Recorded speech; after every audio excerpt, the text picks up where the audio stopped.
ये बनाए गए सिस्टम या निर्देश को धर्म कहा जाता है। इसकी शुरुआत कुछ इस प्रकार से हुई होगी, जैसे हम बच्चों को कहते हैं, बेटा वहां मत जाओ, भूत पकड़ लेगा। असल में हम जानते हैं कि वहां भूत नहीं है, पर गिर जाने का खतरा है। इसलिए एक न देखने वाला डर हम बच्चों को उनके फायदे के लिए दिखाते हैं। इसी तरह जैसे हम कहते हैं कि बेटे सुबह उठकर नहा धोकर पढ़ोगे तो भगवान तुमको अच्छे नंबर से पास कर देगा। या फिर कहते हैं बड़ों की आशीर्वाद लोगे, उनकी बात सुनोगे तो जीवन में कभी दुख नहीं आएगा। ये सारी बातें उनके फायदे के लिए कहा जाता है और ये बच्चे इसी डर और विश्वास के साथ बड़े होते हैं और वो भी अपने बच्चों को यही सिखाते हैं। कुछ इसी प्रकार धर्म का एक वाइड फॉर्मेट बनता है। एक बात जान लीजिए, हर धर्म की शुरुआत सिर्फ लोगों की भलाई के लिए हुआ है, जिसमें एक सर्वशक्तिमान सुप्रीम पावर का जिक्र होता है, जिसे हम ईश्वर भी कहते हैं। वह सुपर शक्ति हमारे अच्छे कामों का इनाम देता है और बुरे कामों की सजा देता है। उस सुपर पावर पर विश्वास और श्रद्धा लाने के लिए एग्जाम्पल के रूप में कई तरह की कहानी या उपन्यास लिखी जाती है, जो उस समय के स्थान, समय व समाज के आधार पर होता है।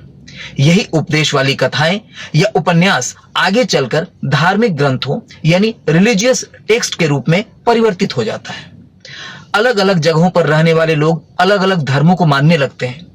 हजारों सालों से चली आ रही ये मान्यताएं जब जब कमजोर पड़ने लगते हैं, तब तक कोई न कोई व्यक्ति अवतार के रूप में आगे आता है और उसे धर्म को अपने कहानियों और उपदेश से नया रूप देता है। धर्म का चौतरफा विकास तब शुरू होता है जब धर्म किसी भी राज्य के इकोनॉमिक डेवलपमेंट में महत्वपूर्ण हो जाता है। पुराने समय से ही बड़े बड़े यज्ञों व अनुष्ठानों का जिक्र हर जगह आता है। उस दौरान इन धार्मिक कार्यों के जरिए हजारों लोगों को रोजगार मिलते थे, व्यापारियों को नए व्यापार मिलता था।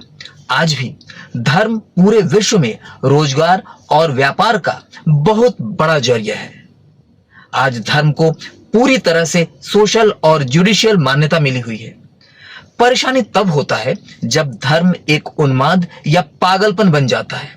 धर्म को लोग अहंकार यानी ईगो में ले लेता है और कट्टर बन जाता है। उस समय धर्म लोगों का भला करने वाला न होकर विनाशकारी हो जाता है, और यह सिर्फ इसलिए होता है क्योंकि लोग धर्म का सही मतलब ही नहीं समझते। धर्म का मतलब सिर्फ रिलीजन नहीं, बल्कि समाज के प्रति आपका कर्तव्य है। यह आपकी आत्मा और सोच के साथ जुड़ा हुआ है। चाहे आप किसी भी मजहब या धर्म को मानने वाले हों, यह जान लें कि धर्म एक अदृश्य सुपर पावर के प्रति आस्था व डर है, जो हमें सुख से जीने के साथ साथ सभी जीवों का भला करना सिखाती है, हमें अपना कर्तव्य करना सिखाती है, बस और कुछ नहीं। नमस्कार।